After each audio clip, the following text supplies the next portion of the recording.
متی اللہ جان صاحب نے کہا کہ میں صداقت عباسی نہیں ہوں، تو ان کو یہ بھی بتا دوں کہ میں وہ شخص بھی نہیں ہوں کہ آپ باہر نکل کے اور مائک آگے پیچھے کر کے نہیں، باقاعدہ آپ ٹائم لیں نا، آپ ٹائم لیں، آپ ان سے پوچھیں کہ آپ ولنگ ہیں مجھ سے بات کرنے کی یا نہیں. ایک بات تو یہ. دوسری بات یہ کہ وہ خود بڑے سینئر کورٹ رپورٹر ہیں.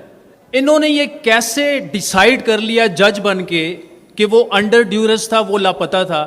4 تاریخ کو ایک بندہ میرے پاس آتا ہے، 3 کو اس کی ضمانت ہو چکی ہے، بات ختم. میں نے اس کا انٹرویو کیا، اس کے کانٹینٹ پہ بات کریں، آپ کو پسند ہو نہ ہو اس پر بات کریں، لیکن اور بحیثیت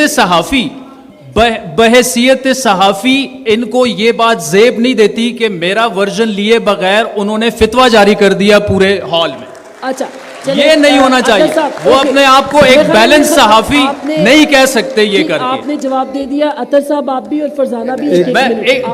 20 آسما صرف 20 سیکنڈ اور اگر عادل شاہ زیب کی صحافت جاننی ہے تو آپ کو ایس پی طاہر داوڑ سے شروع کرنا پڑے گا، جس کو یہاں سے اٹھا کے افغانستان میں مارا گیا. کو کس نے پوچھا اس کا؟ وہ اسد کیسر جو آج زیر عتاب ہے، اس نے علی وزیر کا پروڈکشن آرڈر کیوں نہیں جاری ہونے دیا؟ کون صحافی بولے تھے اس وقت؟ بہت شکریہ. میں خیال ہے فرزانہ میں انکریج کر رہی ہوں اس لیے زیادہ سوال لے رہی ہوں، لیکن کچھ بزرگوں کا بھی. تھینک یو، بہت شکریہ جی. آخر بزرگ ہی بزرگوں کا خیال رکھتے ہیں. سوری، کوئی بات نہیں. بہت شکریہ آپ کا. ویسے تو ہم سوال کرتے رہتے ہیں، لیکن میری خوش قسمتی کہ ابھی تک میرے سامنے کوئی قیدی نہیں آیا جس کا میں انٹرویو کرتا اور پھر اس پہ فخر کرتا. اور میری یہ بھی خوش قسمتی ہے کہ مجھے آ کے کوئی یہ نہیں بتا سکتا کہ یہ جو بندہ ہے یہ لاپتہ ہے، مگر آپ نے اس سے سوال جواب کر کے اس سے یہ اگلوانا ہے کہ 9 مئی کا جو واقعہ ہوا تھا بہت غلط ہوا تھا اور میں سیاست سے دستبردار ہو رہا ہوں. میری خوش قسمتی ہے. میرے خیال میں بطور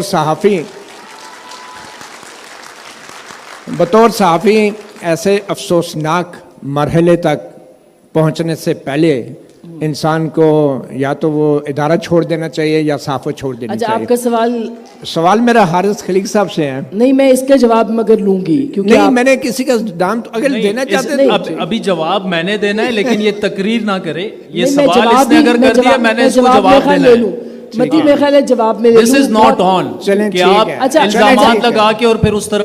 عادل پہ I know he is good at this لیکن حارث صاحب سے سوال پوچھ لے آپ. مجھے سوال کرنے دینا. اچھا حارث صاحب سے سوال پوچھیے. میں صداقت عباسی نہیں ہوں. I am not صداقت Abbasi. Let me speak. Adil I will speak. جرأت کریں مجھ سے. میں صداقت عباسی نہیں ہوں، مجھے بات کرنے دیں. آپ بیٹھ جائیں. ایک سیکنڈ میں بات کرتی ہوں.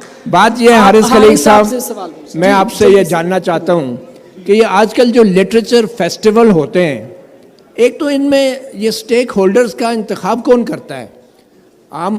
آپ سے میں یہ جاننا چاہوں گا کہ چاہے اکیڈیمیا ہو تو پروفیسر اکیڈیمیا کے جو نمائندہ پروفیسر ہیں وہ NDU سے آپ بٹھا دیتے ہیں.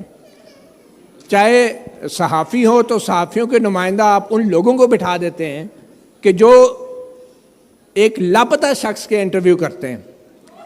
اور دوسری بات، اچھا میں آخر میں ایک سوال حارث خلیق صاحب، اچھا متی اللہ میں صاحب، عادل شاہ زیب سے بالکل میں سوال کروں گا، لیکن آپ سے ایک سوال ہے. متی اللہ صاحب آپ مجھے یہ بتائیں، ایک سوال ہے 1 لائنر کہ کیا وقت کے ساتھ ساتھ یہ جو ہمارا ڈیبیٹ اور ڈسکشن ہے ڈیموکریسی کے اوپر، کیا اس کا معیار گرا ہے یا نہیں؟ اور کیا اس کی وجہ یہ نہیں ہے کہ جو ڈیبیٹ کرنے والے لوگ ہیں وہ سارے انٹرسٹڈ پارٹیز ہیں اور وہ لوگ ہیں جنہوں نے جمہوریت کی جڑیں کھوکھلی کی ہیں؟ دیکھیے آپ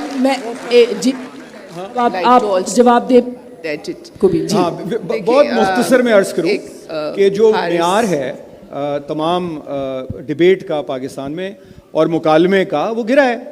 تو وہ ظاہر ہے وہ یہ تو نہیں ہوگا کہ آپ ایک الگ سے ایک آئیلینڈ آف ایکسلنس کریٹ کر دیں گے ایک سی آف میڈیوکریٹی میں. یہ تو ممکن نہیں ہے. اور دوسری بات یہ کہ مجھے تو لگتا ہے کہ جو یہ ILF ہے یا KLF ہیں، یہ خاصے انکلوسیو فیسٹیولز ہوتے ہیں. کرٹیک تو ہر ایک کی جا سکتی ہے، لیکن یہ اس میں ہر مکتب فکر کے اور ہر طرح کے لوگ ہوتے ہیں. تو میں نہیں سمجھتا کہ ایک اگر جو لوگ مثال کے طور پہ میں ہوں یا آپ ہیں، میں اگر فرض کریں کہ میں ایک پروگریسو آئیڈیالوجی سے یا پروگریسو رائٹرز ایسوسیشن سے اگر مثال کے طور پہ اگر میرا تعلق ہے تو میں حلقہ ارباب ذوق کے کسی شاعر کو نہ بلاؤں, یہ بات بھی اتنی غلط ہے جتنی دوسری بات غلط ہے. تو یہ میں نے آپ کو شعر سے مثال دے دی. باقی صحافیوں کے معاملات آپ لوگ آپس میں طے کر لیں, میں عامل صحافی نہیں ہوں. جی عادل آپ جواب دے دیں, وقت بھی بالکل جی ختم ہو گیا. بالکل. میں مختصر ایک تو تھینک یو متی اللہ جان صاحب نے کہا کہ میں صداقت بازی نہیں ہوں, تو ان کو یہ بھی بتا دوں کہ میں وہ شخص بھی نہیں ہوں کہ آپ باہر نکل کے اور مائک آگے پیچھے کر کے, نہیں باقاعدہ آپ ٹائم لیں نا, آپ ٹائم لیں, آپ ان سے پوچھیں کہ آپ ولنگ ہیں مجھ سے بات کرنے کی یا نہیں. ایک بات تو یہ. دوسری بات یہ کہ وہ خود بڑے سینئر کورٹ رپورٹر ہیں, انہوں نے یہ کیسے ڈیسائیڈ کر لیا جج بن کے کہ وہ انڈر ڈیورس تھا, وہ لاپتہ تھا. 4 تاریخ کو ایک بندہ میرے پاس آتا ہے, 3 کو اس کی ضمانت ہو چکی ہے, بات ختم. میں نے اس کا انٹرویو کیا, اس کے کانٹینٹ پہ بات کریں, آپ کو پسند ہو نہ ہو اس پر بات کریں, لیکن اور بحیثیت صحافی ان کو یہ بات زیب نہیں دیتی کہ میرا ورژن لیے بغیر انہوں نے فتویٰ جاری کر دیا پورے ہال میں. اچھا یہ نہیں ہونا چاہیے. وہ اپنے آپ کو ایک بیلنس صحافی نہیں کہہ سکتے یہ کر کے. آپ نے جواب دے دیا. عطر صاحب آپ بھی اور فرزانہ بھی. 20 آسما صرف 20 سیکنڈ اور اگر عادل شاہ زیب کی صحافت جاننی ہے تو آپ کو ایس پی طاہر داوڑ سے شروع کرنا پڑے گا, جس کو یہاں سے اٹھا کے افغانستان میں مارا گیا. کو کس نے پوچھا اس کا؟ وہ اسد کیسر جو آج زیر عتاب ہے, اس نے علی وزیر کا پروڈکشن آرڈر کیوں نہیں جاری ہونے دیا؟ کون صحافی بولے تھے اس وقت؟ بہت شکریہ. میں خیال ہے فرزانہ